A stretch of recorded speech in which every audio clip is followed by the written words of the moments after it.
Kita cari duit. Ayo, iyo. Duit. Iyo, iyo. Nah, mereka tuh tengok-tengok. Ini nggak cakap.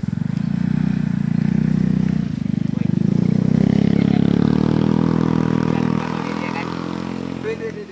Uang kau. Nggak ada bang. Kasih uang kau. Duit. Nggak ada bang. Uang. 5.000 aja. 5.000. Maroko ada bang. Hah? Nggak ada bang. Apa? Maroko ada. Ini? Apa kau? Hah? Macam mana ini ya? Macam mana? Macam mana ini ya? Kabur woi.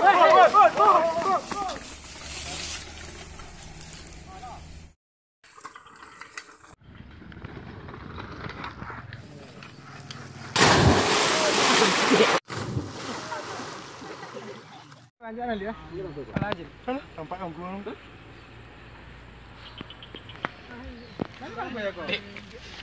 Wah, ni itu yang mau kau ni apa ni? Mantap je gitu. Halo rekam lawak ekstrim rumah mana?